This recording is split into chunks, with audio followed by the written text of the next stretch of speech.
off your sword. Our scaffold embraces speeches and hangings. Which will it be?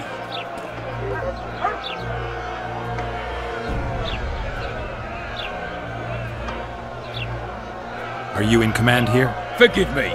Bernard Laredo, commander of Port Flotsam. Yes, I rule this brothel.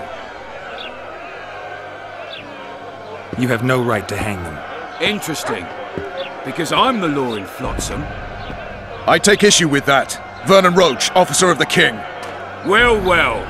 Blue Stripes. The non-human hunters. Precisely. Anyone suspected of collaborating with the Scoia'tael falls under my jurisdiction. And Dandelion? What's he accused of? He burned down a watchtower. What's your jurisdiction say to that?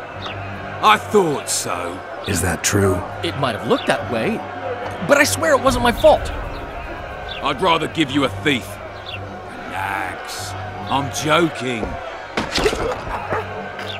I hate thieves. We can put on another show. Bloody and serious this time, mind you. Or we can come to an understanding. Meaning? Give me a minute, Witcher. Listen here. You may have heard rumours of the tragic events that transpired during the siege of La Valette Castle. Sadly, they are true. King Foltest is dead.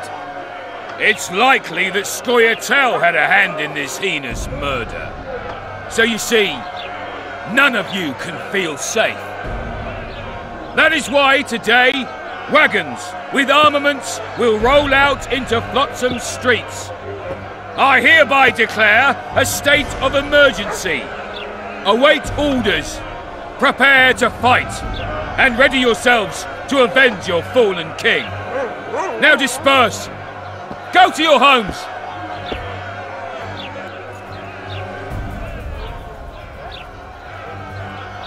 What about them? They'll not hang for now. Let's say I'm reconsidering their cases. The scaffold's no place for civil conversation. We'll talk at my home. Your friends are free for the time being, but they're not to leave town. Come after dusk. I'll be busy till then. There's one more thing.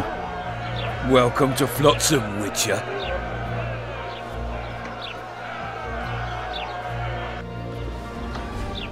They were really going to hang us. I don't know. I didn't mean to torch that watchtower. Everything's all right, Dandelion. Let's get out of here. Oh, we owe you, Geralt. Thank you. Time to hit the tavern. Come on, Dandelion, you need a stiff drink. And while we're at it, I'll tell you an edifying tale of local hypocrisy that conceals lechery neath a veneer of courtesy. Except nothing can hide the stench.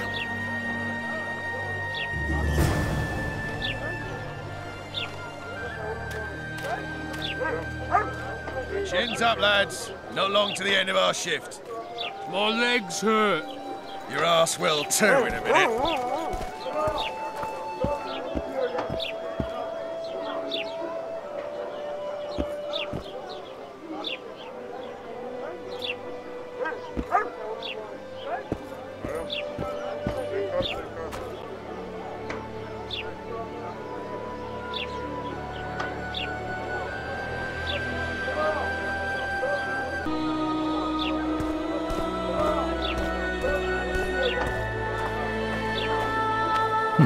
A notice board. Might find something interesting here.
Watch it, Witcher.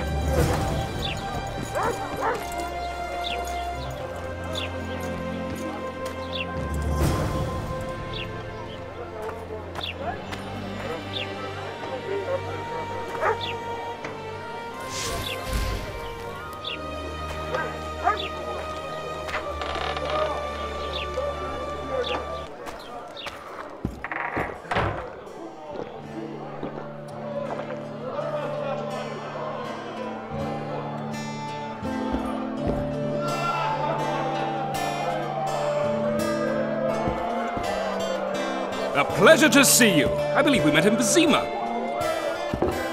Welcome.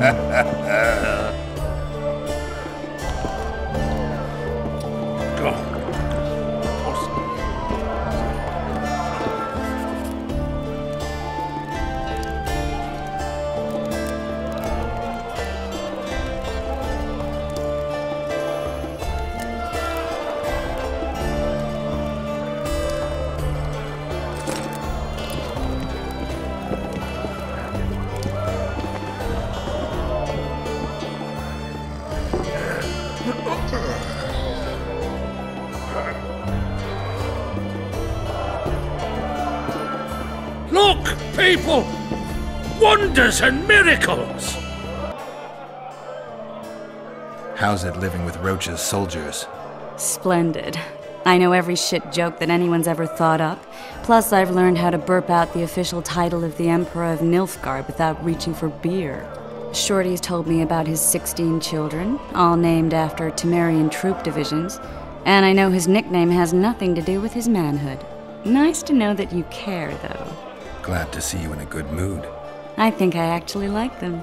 They're good people. One of them even proposed to me. Who's the brave man?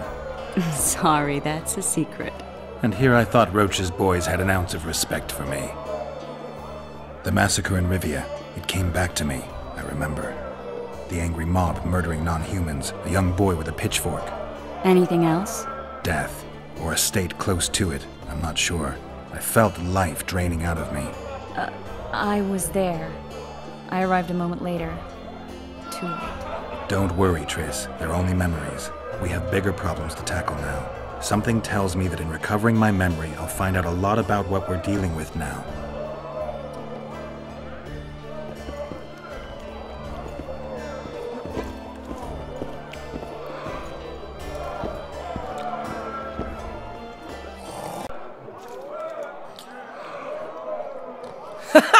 Damn, that was close! Innkeep! Vodka! Triss Merigold! Lice eat me, but you are a treat to behold. Just a little pale. Magic takes its toll, but I'll be all right. Good to see you in your beard again. Can somebody tell me what happened? You set off a month ago for Zoltan's wedding. That got fucked. There will be no wedding. Did you hear about Foltest? Rumors travel faster than the wind. Winds and rumors. I want to know the truth. I want to know how Foltest died. And the dragon, was there really one there? And who rules Temeria now? Dandelion, calm down. You'll choke on your liquor. No wedding, Zoltan? Ha! The Breckenrigs broke off the engagement because some limp prick put it about that I joined the uprising in Vizima. My would-be Popper-in-law refused to let a rebel firebrand join the family. Innkeep, where's our drink? It was like this. We got to Mahakam a week after the Grand Master died. Bought Zoltan an absolutely grand doublet, a pair of Garibaldi Krakau's, and as a gift for Eudora, a jade stone as big as my fist. We were broke as a joke by the time Dandelion threw me a bachelor party at an establishment called the Tight Lane. Next day, we went over to the Breckenrigs. They welcomed us in, sat us down, and proceeded to discuss the superiority of Mahakaman mining know-how over any other. And that went on until dinner. Just when I thought I'd learned more than I ever wanted to know about mining, they served the soup. You could have held a pin drop. Old Breckenrig rose and he says, "A real dwarf works a mine, not chases fame on the battlefield." You'll never believe this, Geralt, but they served duck blood soup. It was as black as tar. They must have dropped lumps of coal into the pot.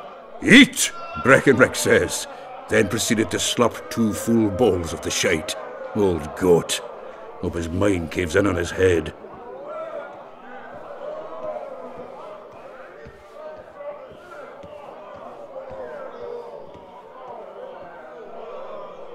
Since when have you worked for Roach?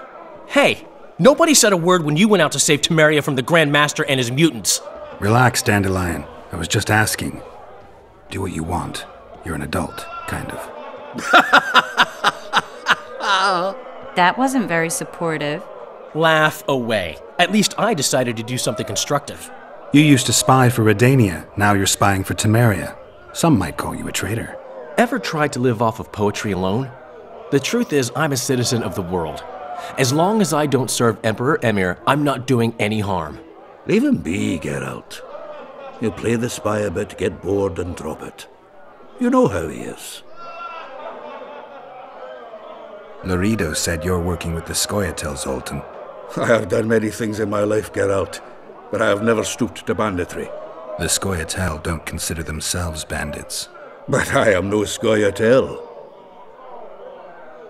The dragon, well, the dragon appeared, and that's all I know. But where did the La Valettes get a dragon? We heard it fought on their side, huge as a barn, they say. Dragons don't usually take sides. Maybe its lair was nearby and it just felt threatened. If you hadn't driven it off, Foltest might not have taken the castle. Maybe. We'll never know for sure. Triss, you're the expert on Temeria. Tell us who's in charge now. It's chaotic and getting worse. The old families are fighting for supremacy, no holds barred. Baron Kimbolt and Count Merivale, I bet. Among others.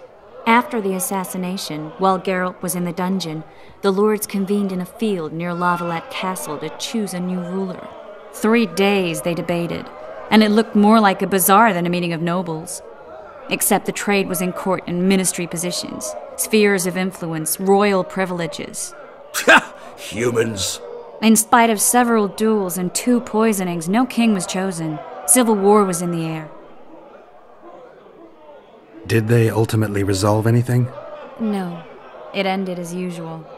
Sadly, John Natalis remains our only hope. Ah, the victor at Brenna, and Foltest's most tried and true field commander. During the deliberations, he was several days' march from La Valette lands, with an additional 2,000 armed men in tow. He's to keep the peace until a rightful monarch is chosen. He could find that ruling is to his liking. Natalis is a soldier at heart. He's not suited to rule, and I don't believe he even wants to. He's got the army behind him. Which is why he can guarantee peace. Well, a tenuous one, sure, but that's always better than civil war. Besides which, he's deeply in debt to a dwarven bank in which Philippa Eilhart, as sorceress, holds a significant stake. Where were the mages? Aye. Where were the grey eminences of this world when they were truly needed? They weren't invited. Neither was I. But if not for their intervention, or rather that of a few influential sorceresses, Baron Kimbolt would have taken the throne. I was invited to sing at his court once. Afterwards, he refused to pay me, and the food was awful. No way I'll stay in Temeria if he's crowned. I think I've heard enough about politics. Foltest's killer lay in wait in the tower, where the La Valettes had hidden the royal bastards. He was well informed. Wait a minute. What were you doing there? I was protecting the king. After the first attempt, Foltest began treating me as his lucky charm. He ordered me to be at his side during the battle. The dragon separated us from the rest of the army. The killer disguised himself as a monk, a blind one at that. He let Foltest greet his children, waited until I had walked off, then cut the king's throat from ear to ear. How did he flee? Jumped out a window into the river below. Yorvith Scoia'tael were waiting